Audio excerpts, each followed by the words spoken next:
Mas hoje nós vamos falar de Jonas, amém? Quem encontrou aí, abre Jonas, capítulo de número 3,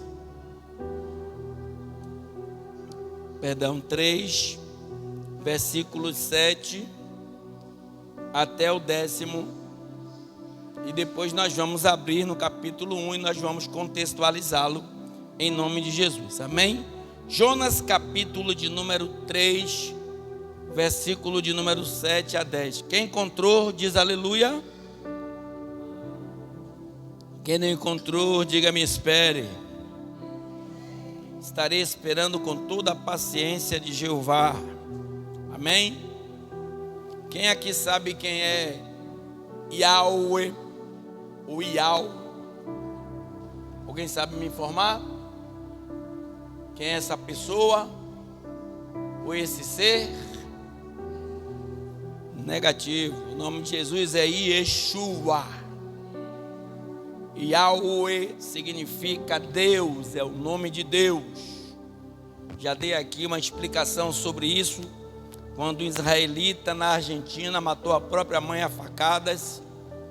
Quando ele estava num tribunal de júri, ele entrou algemado com os guardas lhe seguindo, e a única coisa que ele gritava era Yahweh, Yahweh, Yahweh. E o povo pensando que ele estava maluco, miando, e ele estava chamando o nome de Deus. Quando ele sentiu a presença da morte ou da prisão perpétua. Amém? O nome de Jesus é Yeshua. Amém? Yeshua. Quando todos acharem aí, dá um glória a Deus bem alto. Quem achou da glória a Deus?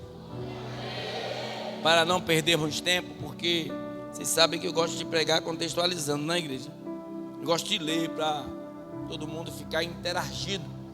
Respeito todos os pregadores que pregam fora do curso da Bíblia, mas eu gosto de pregar biblicamente, né? Lendo e acompanhando e trazendo ali uma ideia em cima daquilo, e Deus vai me trazendo aqui algumas experiências positivas, e nisso vai nos alimentando. Não é bom assim? Para mim eu acho que sim, né? Então capítulo 3, versículo 7 diz assim: e fez uma proclamação que se divulgou em Nínive por mandado do rei e dos seus grandes, dizendo: nem homens, nem animais, nem bois, nem ovelhas provém coisa alguma, nem se lhes dê pasto, nem bebam água, mas os homens e os animais estarão cobertos de panos de saco e clamarão fortemente a quem? A Deus, ou a Yahweh, e se converterão cada um do seu mau caminho e da violência que há nas suas mãos.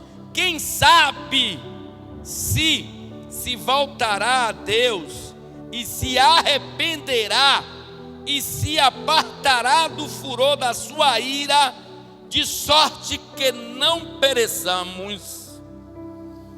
E Deus viu as obras deles, como se converteram do seu mau caminho, e Deus se arrependeu do mal que tinha dito que lhes faria e não fez. Isso não quer dizer que Deus se arrependeu de algo que ele fez. Ele ia fazer. Essa é uma das histórias uma entre as fantásticas da Bíblia. Mas antes de eu trazer o contexto, eu quero trazer algumas características de Nínive. Nínive só de homem,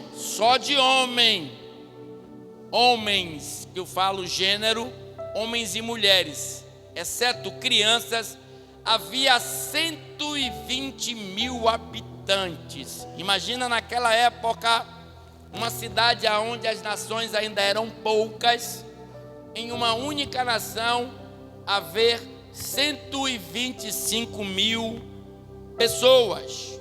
Nínive era a capital da Síria, a maior cidade da época. Era a mais fortificada e opulenta, né? Era a mais imponente. Tinha um muro que passava 2 carruagens ao mesmo tempo, indo e voltando. E esse mesmo muro, ele tinha 30 metros de altura. Mas a população era perversa da época e todas as nações tinham medo dos ninivitas. Maior em poder econômico e social e político. Louvado seja Deus. Os ninivitas, eles tinham um ritual ou um ato perverso de matar as pessoas com um instinto de crueldade, a ponto de que em cada cidade ou nação que eles sitiavam, eles arrancavam a cabeça das pessoas, colocavam estacas de pau na frente das cidades e enfiava a cabeça das pessoas naquele lugar. Era o exército mais potente da época. Ninguém, nação nenhuma, queria entrar em confronto contra Nínive. Daí vem a ideia de Jonas de não querer pregar em Nínive. Até então, segundo alguns historiadores, Nínive ainda não tinha se levantado contra Israel, porque Israel ainda estava em fase de crescimento, mas ele estava em guerra contra o Egito e outras nações que também eram grandes, para sitiá-las e possuí-las, pondo-as como os reis daquelas cidades prisioneiros.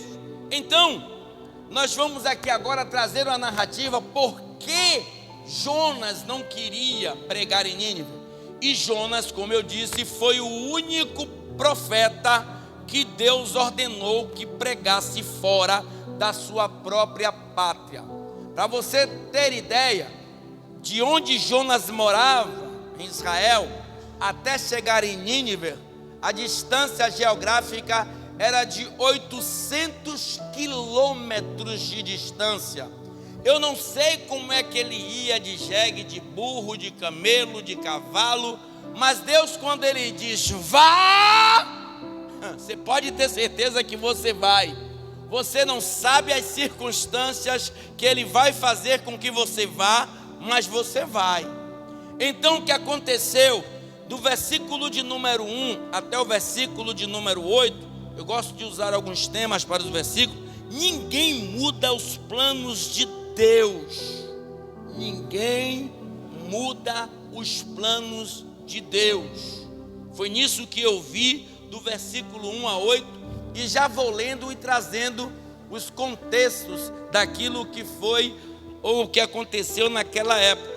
E veio a palavra do Senhor a Jonas, filho de Amitai, dizendo: levanta-te e vai à grande cidade de Nínive e clama contra ela, porque sua malícia subiu até a mim. Malícia ou maldade é a mesma coisa. E Jonas se levantou para fugir de diante da face do Senhor para Tarsis, e descendo a Jope, achou um navio que ia para Tarsis,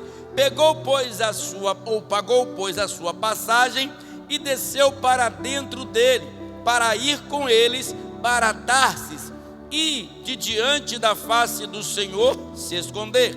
Mas o Senhor mandou ao mar um vento grande, e louvado seja Deus, e fez no mar uma grande tempestade, e o navio estava para quebrar-se. Então temeram os marinheiros e clamava cada um ao seu Deus, e lançava no mar as fazendas ou os objetos que estavam no navio para o aliviarem do seu peso. Jonas, porém, desceu aos seus lugares do porão e se deitou e dormia um profundo sono.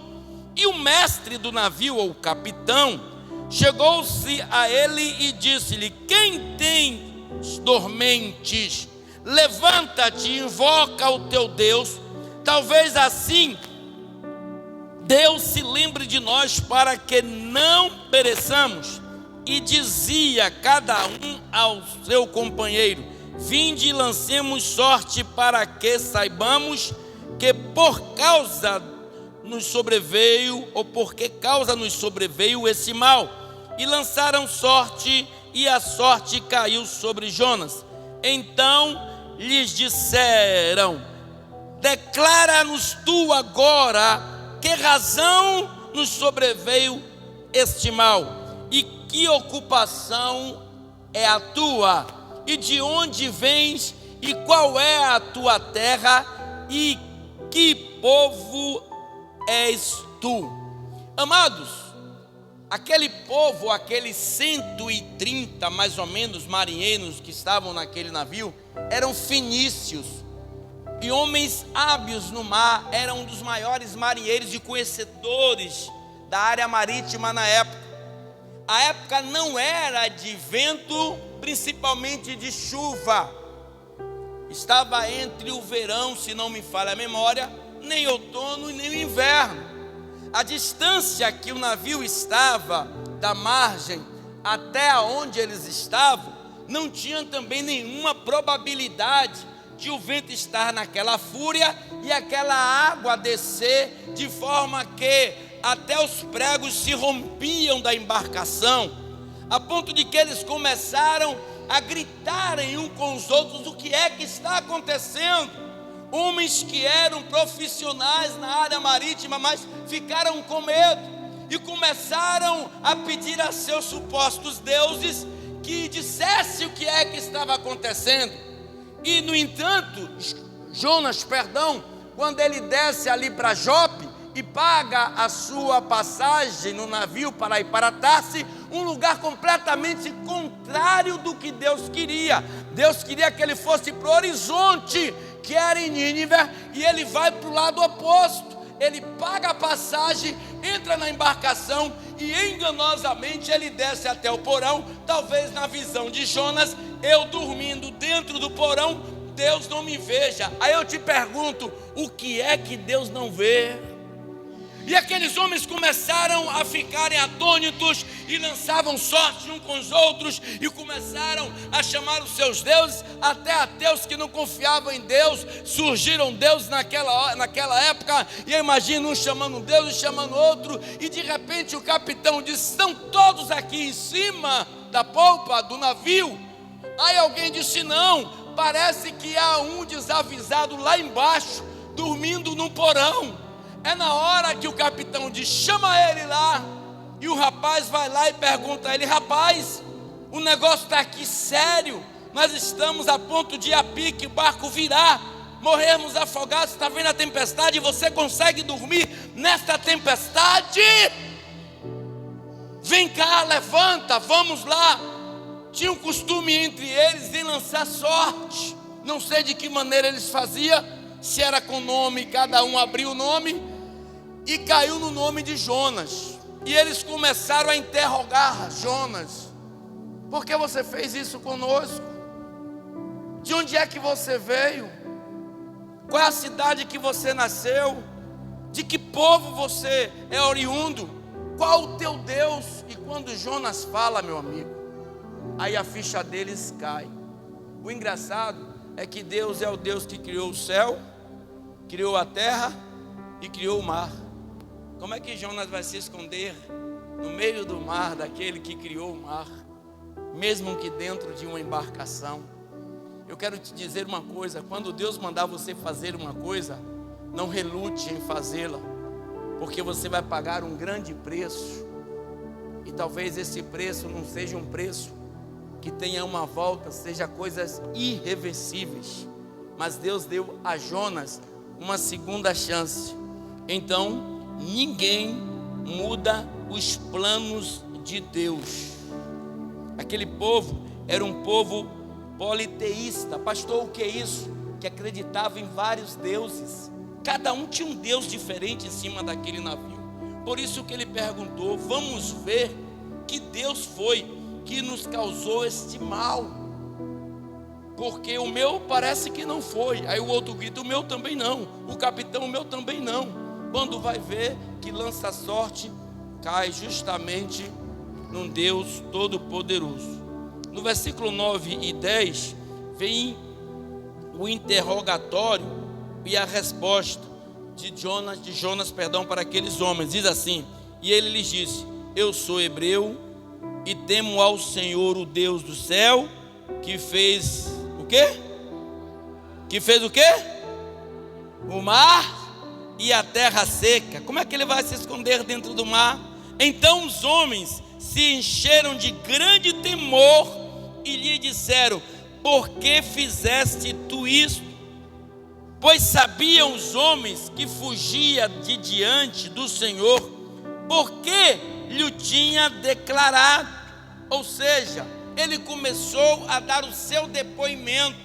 Os homens, apesar de acreditarem nos seus supostos deuses, mas todos eles temiam Deus de Israel, porque eles sabiam a história do Egito, porque eles sabiam a história da muralha de Jericó, porque eles conheciam os profetas de Deus, eles conheciam os feitos de Deus. E quando eles souberam que Jonas era desta cidade, era hebreu, era judeu, era israelense, eles temeram de uma maneira tão grande que nós vamos ver a atitude daqueles homens. Então, capítulo 1, versículo 11 a 16, eu imagino assim que Jonas se compadece daqueles homens, fica um pouco com pena, dos marinheiros, e diz o seguinte, do versículo 11 a 16: e disseram: que te faremos nós para que o mar se acalme? Porque o mar se eleva e engrossa cada vez mais. E ele lhes disse: levanta-me e lança-me ao mar, e o mar se aquietará, porque eu sei, por minha causa vos sobreveio esta grande tempestade. Entretanto, louvado seja o Pai, o Filho e o Espírito Santo, os homens remavam, esforçando-se por alcançar a terra, mas não podiam, porquanto o mar se ia embravecendo cada vez mais. Ou seja, eles ainda se reteram em lançar Jonas ao mar com medo, porque sabia quem era o Deus de Jonas. Ai daquele que mexe com a menina dos olhos de Deus. Você é servo do Deus Altíssimo. Não tema contra quem se levanta contra a sua vida, porque de certo eles cairão. Eles tinham deuses, eram de outras nações, mas sabiam que o Deus de Jonas era o Deus que fazia milagre, e era um Deus que se vingava de quando qualquer nação se levantava contra a nação de Israel. E Deus não era só o Deus de Israel, porque a ideia de Deus com Jonas era salvar os ninivitas, que era da capital dos assírios, homens maus, cruéis, perversos. Mas Deus não se importa com o que eu e você façamos. O que Ele quer é a minha e a sua liberdade. O que Ele quer é a minha e a sua salvação. No versículo de número 14, não é isso? Então clamaram ao Senhor e disseram: ah, Senhor, nós te rogamos, não pereçamos por causa da vida desse homem, e não ponha sobre nós o sangue inocente, porque tu, Senhor, fizeste como te aprouve. Ou seja, antes de eles lançarem Jonas ao mar, eles pediram perdão a Deus. Ou seja, ninguém pode tocar na tua vida se Deus não permitir. E nós vimos isso quando o diabo ele vai até os céus, e Deus só permite ele tocar em Jó até onde Deus fala. Enquanto Deus não mandar, ninguém toca em você. Enquanto Deus não permitir, ninguém toca em você. Enquanto Deus não aprovar, ninguém toca em você. Aqueles fenícios, eles conheciam os deuses deles, mas eles sabiam que o Deus poderoso era aquele que estava na vida de Jonas, e eles clamam ao Senhor com medo. Então eles clamaram ao Senhor e disseram: Senhor, louvado seja Deus, nós te rogamos, não morremos por causa da vida desse homem, e não ponha sobre nós o sangue inocente, porque tu, Senhor, fizeste como aprouve. Versículo 15: e levantaram Jonas e lançaram ao mar, e cessou o mar da sua fúria. Temeram, pois, esses homens ao Senhor com grande temor. Depois que eles lançaram Jonas ao mar, foi o que eles fizeram? Sacrifício ao Senhor, e fizeram votos a Deus com medo do Deus de Jonas. E Jonas cai no mar. E o que aconteceu com Jonas? Veio um grande peixe, não dá detalhes que é uma baleia, e o engole. Eu vi uma reportagem, Massachusetts, nome do lugar, dos Estados Unidos, que um homem a 15 metros de profundidade, caçando lagosta, foi sugado por uma baleia. Ficou entre 30 segundos, quase, ou 20, não sei. Ficou um momento dentro do ventre da baleia. A baleia ia pegar os cardumes, né? E aí ele estava na frente e engoliu ele. Só que depois largou e liberou ele. Mas foi coisa rápida. Mas a Bíblia vai nos dizer que Jonas ficou 3 dias e 3 noites no ventre da baleia. Segundo a ciência, segundo a razão humana, é quase impossível de sobreviver qualquer um de nós dentro do ventre de um peixe nas profundezas do mar. Sabe por quê? Porque a baleia, ela desce em lugares profundos. Você viu quando aqueles mergulhadores eles fazem alguns testes? Chega em um determinado lugar, os tímpanos não aguentam e eles submergem de novo, remergem de novo, para que os ouvidos não estourem. E vocês sabem que a baleia, ela não nada muitas vezes só no raso, ela desce muito.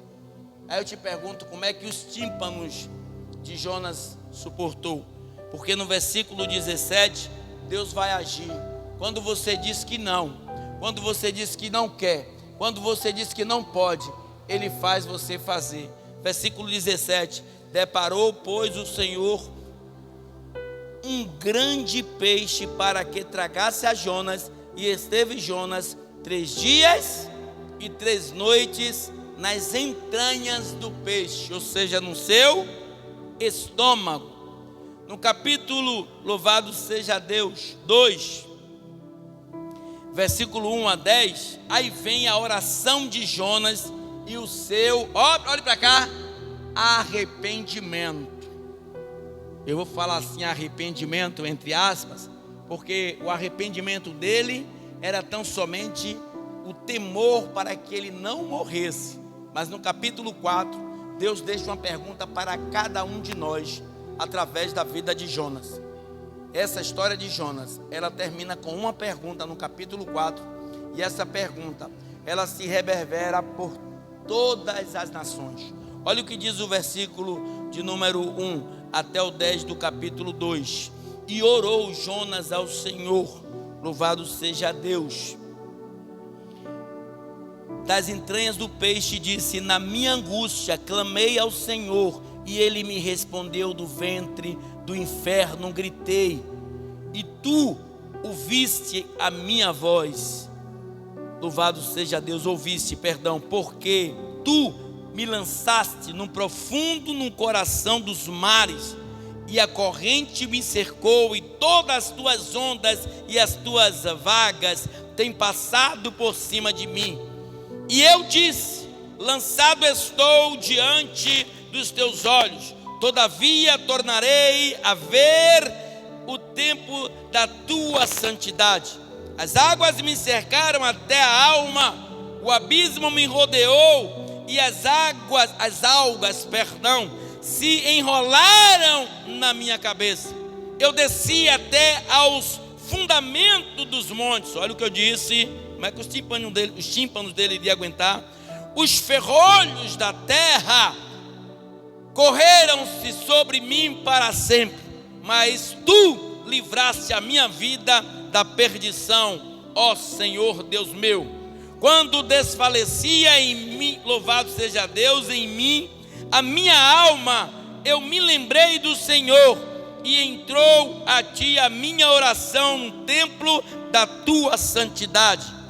Os que observam as vaidades vãs deixam a sua própria misericórdia. Ele estava falando da soberba dele e da misericórdia de Deus. Mas eu te oferecerei sacrifício com a voz do agradecimento. O que voltei, pagarei do Senhor, vem a salvação. Falou, pois, o Senhor ao peixe, e ele vomitou Jonas na terra. Ele entendeu do ventre daquela baleia que o tempo que ele ficou, e ele se perdeu, Rogério, Júnior e Messias, ele se perdeu o tempo que ele ficou ali dentro. Não dá para mensurar o tempo que você está dentro. Imagina aí 3 dias e 3 noites no ventre de uma baleia. Talvez ele pensou que ficou ali 1 mês. Talvez ele pensou que ficou ali 15 dias. Porque dá para fazer, né? Uma análise. Poxa, eu estou aqui e parece que é noite, mas parece que é dia. E ouvindo tão somente o cântico da baleia. E o cântico da baleia é ensurdecedor.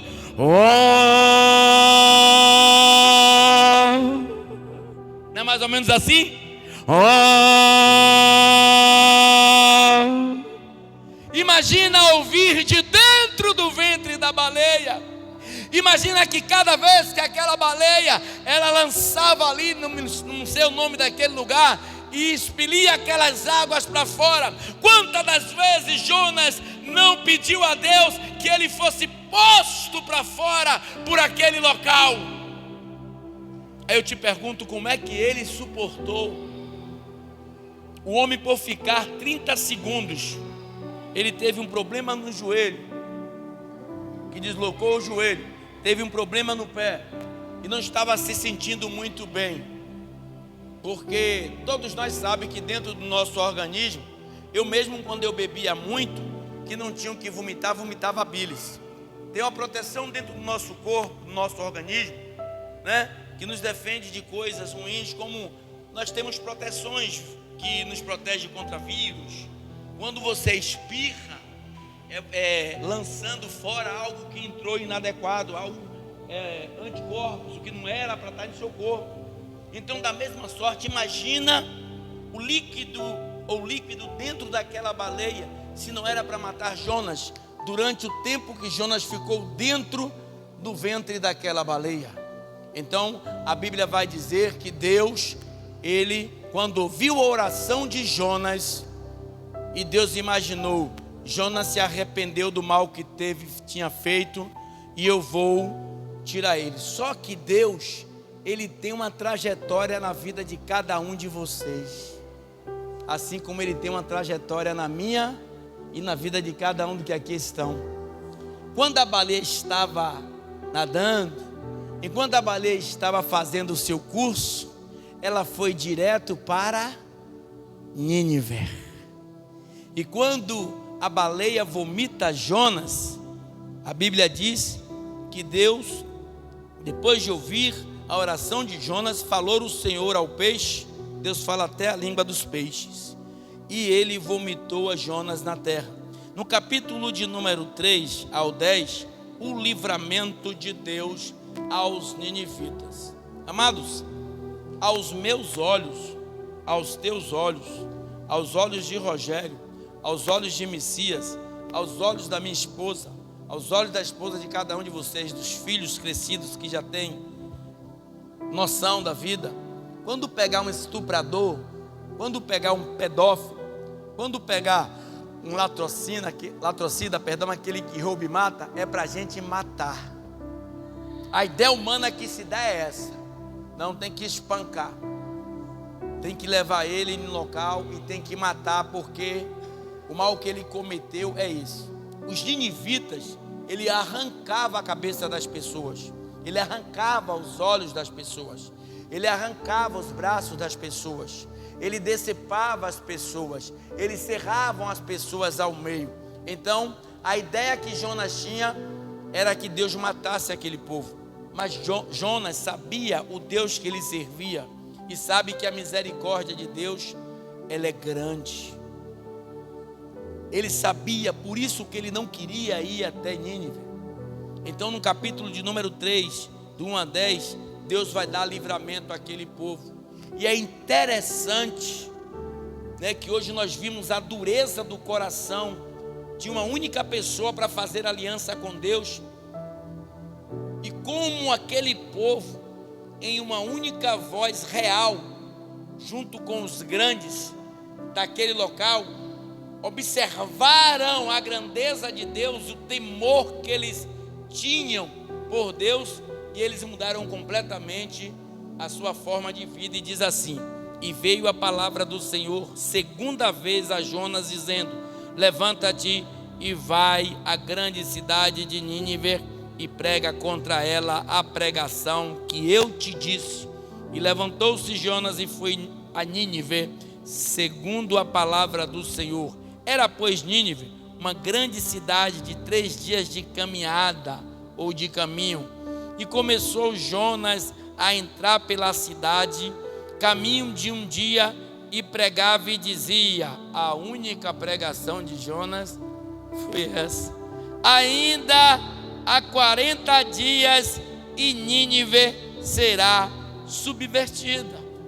Ele só pregava isso: daqui a 40 dias Deus vai destruir esta cidade.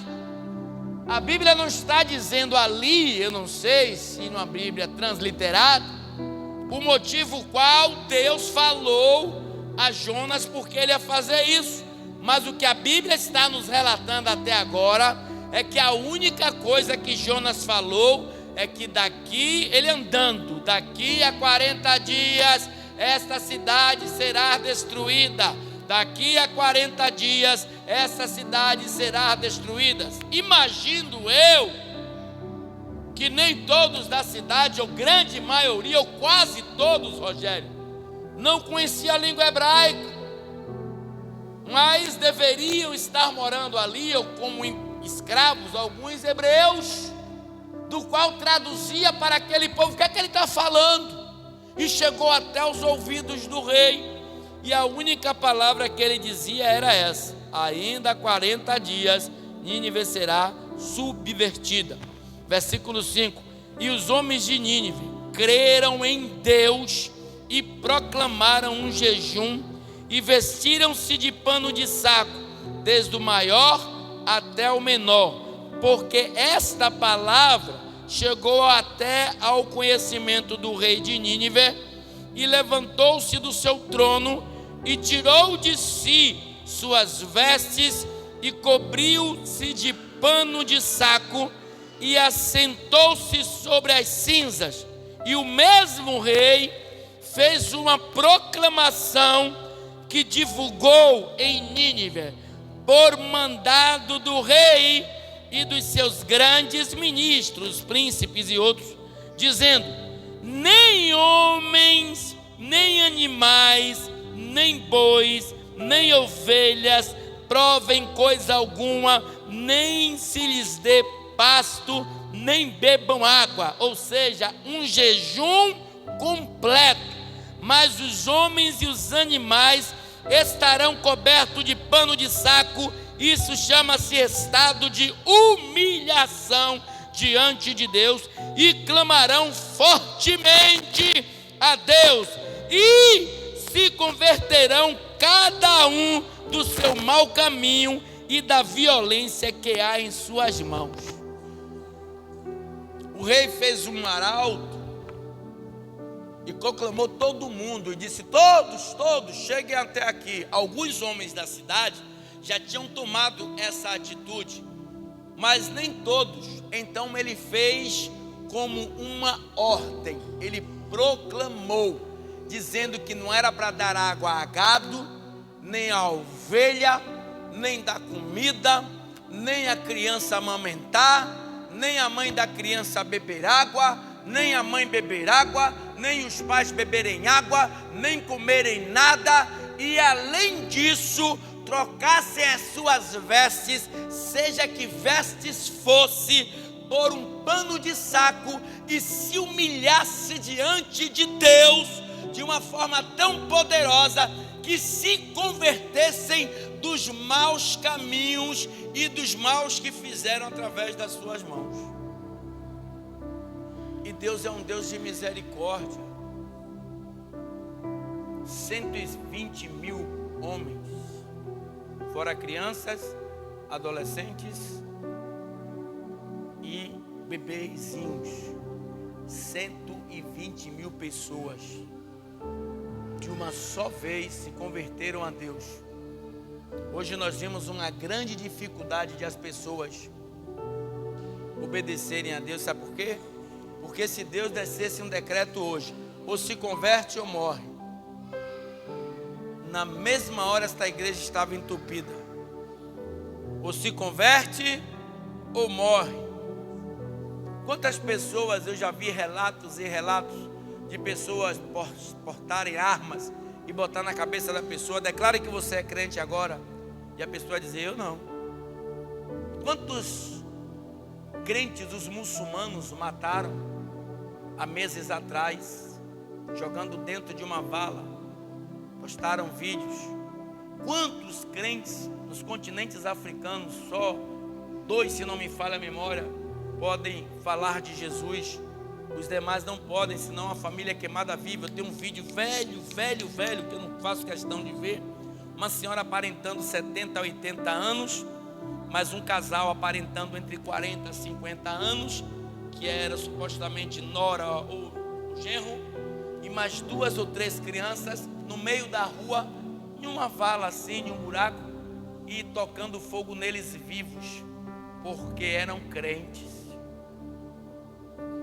porque não quiseram negar o nome de Deus. Em alguns lugares asiáticos, em uma certa época, em um determinado tempo, as pessoas faziam porão debaixo da sua casa para fazerem cultos familiares com a única Bíblia, porque não tinha Bíblia, e as que tinham eram um preço de ouro, e uma única Bíblia com lamparina debaixo dos porões das casas, lendo a palavra de Deus para não se perderem no caminho. É como o Ricardo falou aqui anteontem, a palavra é o alimento espiritual para o que nosso HD ele fique limpo e transformado. Então, louvado seja Deus, quando o rei fez essa proclamação e chamou o povo para que o povo mudasse, no versículo 9, quem sabe, olha o que ele disse, olha como o rei já sabia, quem sabe se voltará, no versículo 9, Deus, e se arrependerá, e se apartará do furor da sua ira, de sorte que não pereçamos. E Deus viu as obras deles. Deus tem visto tuas obras, meu amado. Deus, ele contempla a tua obra. E Deus viu as obras deles, como se converteram do seu mau caminho, e Deus se arrependeu do mal que tinha dito que faria, e não o fez. Ou seja, toda a nação ninivita se converteu ao Deus Todo-Poderoso. Só que aí, o que da questão é o capítulo de número 4, é o que está introduzido no coração de muitos de nós, porque Jonas vai ter uma conversa com Deus, que Deus, imagina o coração de Deus ficar com amargura naquele momento. Olha o que Jonas diz a Deus no capítulo 4, do versículo 1 a 5, a ira de Jonas. Olha o que ele diz: mas desgastou-se Jonas extremamente disso e ficou todo ressentido. E orou ao Senhor e disse: Senhor, não foi isso que eu disse estando ainda na minha terra? Ou seja, ele já tinha orado a Deus lá em Israel. Por isso me preveni fugindo para Tarsis, pois sabia que és Deus piedoso e misericordioso, longânimo e grande em benignidade, e que te arrependes do mal. Peço-te, pois, ó Senhor, tira-me a minha vida, porque melhor me é morrer do que viver. Olha o pensamento dele: porque Deus salvou uma nação. É uma pessoa egocêntrica, é uma pessoa que pensa só em si. A salvação de um ladrão não serve para você, a salvação de um estuprador não serve para você, a salvação de um latrocida não serve para você, só a sua que serve. Ele fez essa oração a Deus lá em Israel, dizendo a Deus que Deus não abrisse o coração em relação aos ninivitas, porque sabia que Deus era um Deus misericordioso, um Deus piedoso, e Deus ia perdoar aquele povo. Aí ele chega a dizer: tira a minha vida, me mate logo, arranca-me da face da terra. Versículo de número 3, em nome de Jesus, diz o seguinte, do capítulo, louvado seja Deus, 4, olha o que diz o versículo 3: peço-te, pois, ó Senhor, tira-me a minha vida, porque melhor me é morrer do que viver. Aí disse o Senhor: é razoável esse teu ressentimento? Você está certo do que você está dizendo? A sua vida é melhor do que a vida de um estuprador? A tua vida é melhor do que a vida de um latrocida? Você está certo do que você está dizendo? Então Jonas saiu da cidade e assentou-se ao oriente da cidade, e ali fez uma cabana e se assentou debaixo dela à sombra, até ver o que aconteceria à cidade. Ou seja, ele fez uma cabana próximo à cidade de Nínive, em um lugar mais distante, e esperando que aquele povo cometesse algum pecado, para que Deus se arrependesse do bem que Deus fizera àquele povo, e que Deus fizesse como fez em Sodoma e Gomorra, ou no tempo de Noé com a arca, que trouxe um dilúvio. Mas olha o que Deus faz com ele, e é o que Deus faz com muito crente nos dias de hoje. No versículo 6, a resposta de Deus: e fez o Senhor Deus nascer uma aboboeira, que subiu por cima de Jonas, para que fizesse,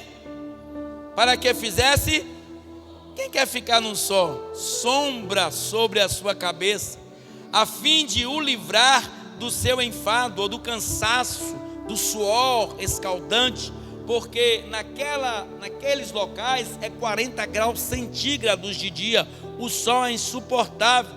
E Jonas se alegrou em extremo por causa da aboboeira, mas Deus enviou um bicho no dia seguinte, ao subir da alva, ao qual feriu a aboboeira, e esta se secou. E aconteceu que, aparecendo o sol, Deus mandou um vento calmoso oriental, e o sol feriu a cabeça de Jonas, e ele desmaiou e desejou com toda a sua alma morrer, dizendo: melhor me é morrer do que viver. Então disse Deus a Jonas: é acaso razoável que assim te enfades por causa da aboboeira? E ele disse: é justo que me enfade a ponto de desejar a morte? E disse o Senhor: tiveste compaixão da aboboeira, na qual não trabalhaste nem fizeste crescer, que em uma noite nasceu e em uma noite pereceu, e não hei de eu ter compaixão da grande cidade de Nínive, em que estão mais de 120 mil homens, ele fala gênero, que não sabe discernir entre a sua mão direita e a sua mão esquerda, também muitos animais. Ou seja, eles estão no pecado, mas eu não quero que eles morram no pecado. Eles não sabem o que fazem. Vamos trazer um análogo a isso aí. Quando Jesus está lá em cima da cruz, que olha para aquele povo, imagina Pedro, Tiago, João, a mãe. Deus, desce fogo nesse povo, mata, o que é isso? Aí Jesus olha para Deus e diz assim: Pai, perdoa-os, eles não sabem o que fazem. Eles não sabem discernir a mão direita da mão esquerda. Não era assim com você? Antes de conhecer Jesus? Não era assim com você? Não era assim com você, Moisés? Não era assim com você, Juan? Antes de nós conhecermos Jesus, não era assim? E por que Ele teve misericórdia de nós? E não pode ter misericórdia de quem está hoje nos bailes funks, de quem está hoje nos pancadões, de quem está hoje cheirando cocaína, de quem está hoje fumando maconha, de quem está hoje usando o corpo ilicitamente, de quem está hoje fazendo o mal. Aí ele disse: você se chateou porque eu tirei a sombra de algo que você não fez, e você também se chateou agora porque eu livrei algo do que eu fiz de um mal que eu iria fazer. Pastor, qual é a conclusão? Qual a moral dessa história? Você não pode pedir a Deus para que você vá para o céu sozinho. Peça a Deus por almas. Tem gente que está dentro da igreja que quer que pessoas dentro da igreja vá para o inferno. É crente falando mal de crente, é irmão falando mal de irmão, é irmão tentando pisar e manchar o ministério de irmão. Aí eu te pergunto: será que Deus está alegre com você? Será que Deus o levantou também uma boboreira na sua cabeça e já está no tempo de Ele tirar para você ver quem é Deus? Porque Ele não faz acepção de pessoas. Deus não é o Deus só de Israel. Deus é o Deus do Brasil. Deus é o Deus da Bahia. Deus é o Deus de todos os países, nações, etnias. Deus é o Deus dos índios. Deus é o Deus que não faz acepção de pessoas. Então pare com essa ignorância de fazer acepção de pessoas, de ter amizade com uma pessoa e negligenciar outra e humilhar outra. Passa por uma pessoa, chama para a pizzaria, leva para sua casa, tem amizade, faz ali, mas não tem amizade com outras. Isso não quero dizer que isso seja uma constante, mas que vocês se respeitem dentro da igreja e que queiram que aquele que está à tua direita, aquele que está à tua esquerda, aquele que está à tua retaguarda, aquele que está diante de você, aquele que está no ponto de tráfico de droga, aquele que está vendendo, aquele que está comprando, aquele que está assaltando, aquele que está agora usando o corpo como homossexualismo, aquela lésbica que está lá usando o corpo dela, que eles também se arrependam, que Deus perdoe a vida de cada um deles, para irem para o mesmo céu que eu e você queremos ir. Isso chama-se plano de libertação. Deus fez um plano de libertação em Nínive. Faz como você fez aqui, nem sabia o que eu iria pregar. Um clamor geral, onde eu pedi que os obreiros fizessem em círculo uma caminhada, para que nós tivéssemos uma proteção mútua da parte de Deus, cada um pedindo a Deus, ou seja, um orando pelo outro, um intercedendo pelo outro, um buscando pelo outro, porque Deus não quis livrar só 10 ninivitas, só 20 ninivitas, Ele quis livrar toda a nação. E é assim que Ele pensa acerca de mim e de você. Deus tem um modo operante dele agir. Quem somos nós para criticá-lo? Pastor, e por que Deus não fez assim com Sodoma e Gomorra? Vá perguntar a ele. Pastor, por que Deus não fez assim no tempo de Noé? Lá no capítulo 6 de Jonas.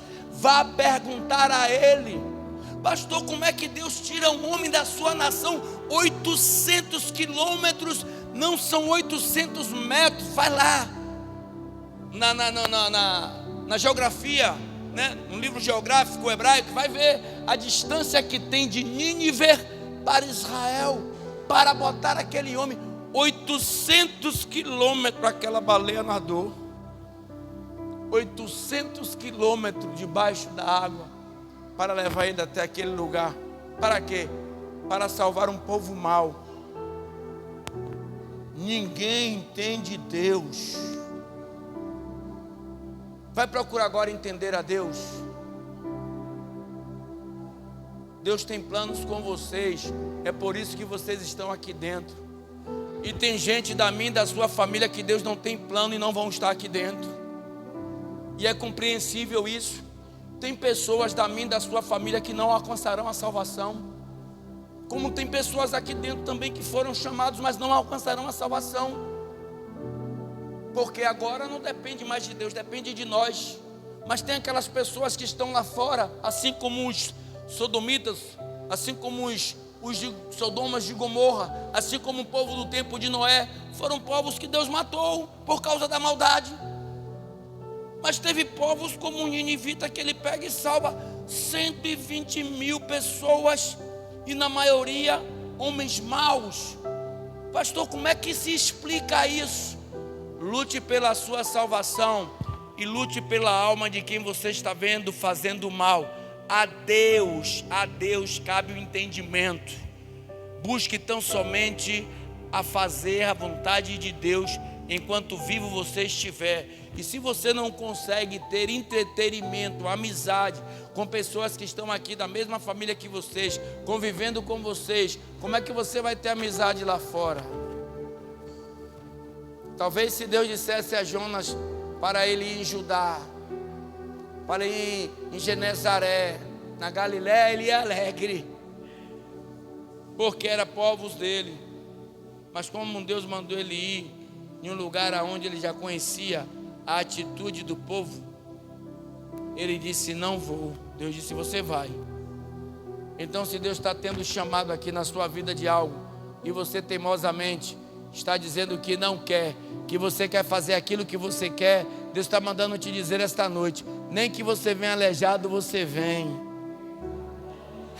Nem que você venha ser uma perna, mas você vem. Se Ele tem plano na sua vida e você está teimando o que Ele tem para você, Deus, Ele não se importa com o corpo. Se você não quiser vir pelo bem, você vai vir pelo mal. Deus está te dando chance. Deus deu 2 chances a Jonas, 2, para que ele não morresse. Ainda chega na baboeira, ele ainda fala uma atrocidade daquela. E Deus fala: é assim que você pensa de uma nação que não conhece o que é certo, o que é errado, que não tinha ainda ouvido falar de mim. Mas hoje, cada um de nós aqui já ouvimos falar de Deus e sabemos o que Deus quer para nossas vidas.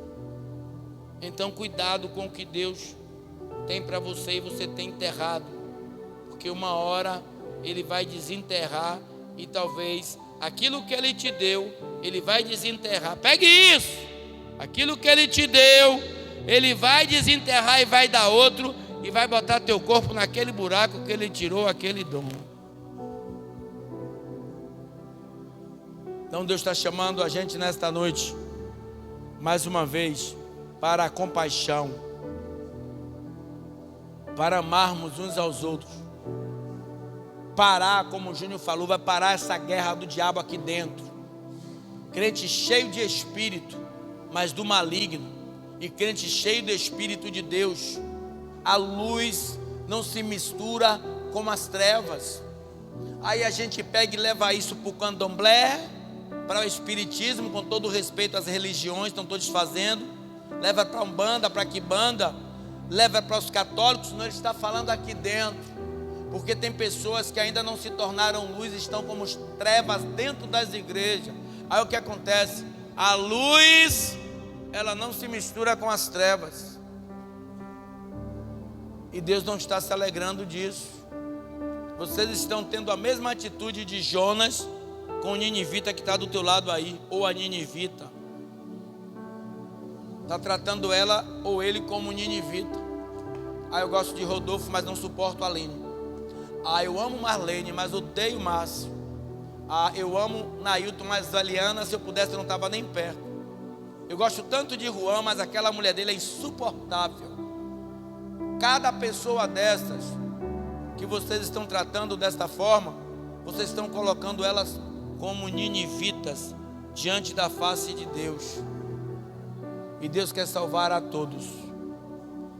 E assim eu creio em nome de Jesus. Amém? Fica de pé. Deus, pastor.